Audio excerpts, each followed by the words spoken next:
Tinitingan nga ako ng bayaw mong si Ricardo, pati ng iba pang mga trabahador sa bahay na to. Siguradong tinatanong nila sa sarili nila, saan nga paano ba nanggaling ang mga ito? Susan, makinig ka sa akin. Kung nagagawa nila yun sa akin, paano bang anak ko si Saren? Naawa ako sa kanya, pero hindi ko pwedeng ipakita yun. Nadapa ka, sigurado masakit ang tuhod mo. Hindi mo nasasaktan? Nasasaktan! May pakiramdam pa naman ako eh. Pero wala kang pakialam doon. Wala kang pakialam kung masaktan man ako. Dok, may pain sensitivity problem kaya siya. Kahit gaano katigas ang pagkatao niya, imposibleng hindi niya maramdaman yan. Hindi mo ba naiintindihan ang gusto kong sabihin? Kung mga kong inisin pwede. Ate, huwag ka naman masyadong masungit.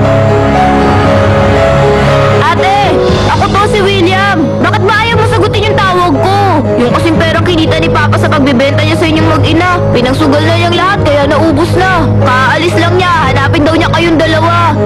Nag-aalala ako na baka anong mangyari. Ate, mag-iingat ka ah.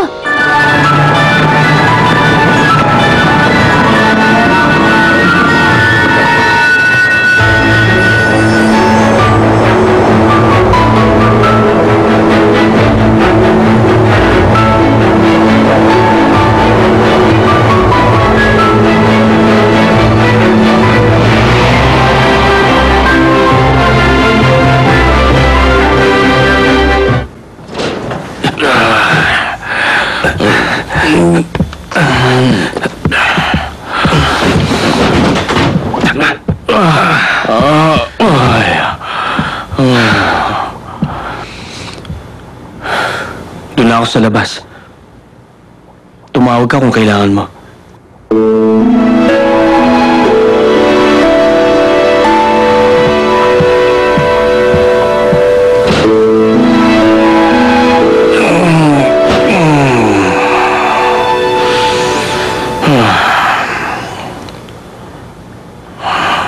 Dapat siguro patayin na kita. Sige, Akala mo ba nagbibiro ako? gawin mo. Patayin mo na ako. Sira na bang ulo mo? Bakit mo ka ba matino, ha? Hindi ko kaya mabuhay na malayo kay Sesan. Kaya paano ko pa magagawa magpakatino? Di magpakamatay ka. Dahil yung sinasabi mong Sesa na mahal mo, wala na, iniwan ka na. Pwede ba huwag mo sabihin yan? Bukod sa kanya, wala na ako ibang minahal. Mahal na mahal ko siya. Mahal na mahal mo, pagkatapos ibinenta mo? Gagawin mo rin yung kung sa'yo nangyari. Ikaw ba? Pag may tao nag-alok sa'yo ng gano'ng kalaking halaga, tatanggihan mo yon? Hindi na gagawin mo. Kung ganon, perang pakay mo rito? Alam mo, sinasaktan mo ako. Saren. Gusto kong makita mama mo, kaya ako pumunta rito. Hindi ako pumunta rito ng dahil lang sa pera. Sandali. Ako lang ang kukuha. Bakit ka ano ba kung nasa sa bodega? Pwede mo pag-ipakuha sa mga tauhan ko. Kaya ko naman gawin yun. Dahil nga hindi yung tama, bisita ko kayo rito. Minamalit mo yata. Kaya ako po. May dali ako eh. Kahit ganito. Hindi naman ako sa gano'n. Bumalik na lang kayo sa upuan niyo. Ako na lang pong kukuha. Ayan, nakita ninyo. Totoo po yun. Saka kung malakas kayo, mas malakas po ako sa inyo. Kaya mo po na lang kayo. Bumalik na tayo ron. Sige mo. Nakakatanda pang pihira.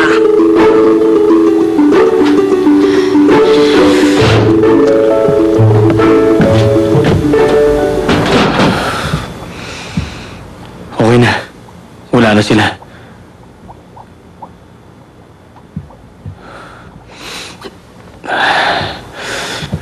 Ngayong tapos na ang kainan at nagiinuman na sila, hindi na kayo pwede tagal dito.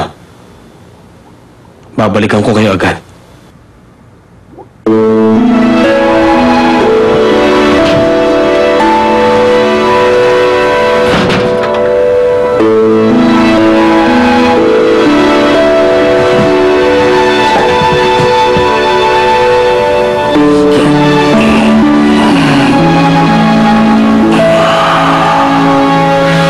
Sige na.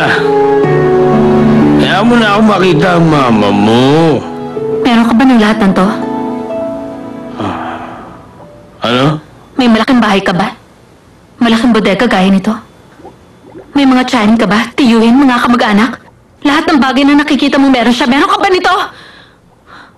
Kung wala, umalis ka na rito! Isa pa, kung gusto ka man niya makita, kahit pigilan ko siya, pupuntahan ka nun. Pero hindi mangyayari yon. Dahil ang pag-aari mo lang bahay na sira-sira, hindi ka niya mapapakinabangan. Bukod sa lasenggo ka na at sugaral, marami ka pang utang. Wala kang kwenta, wala kang silbi. Tama na. Bakit? Nasasaktan ba ang pride mo dahil sa mga sinasabi ko ngayon?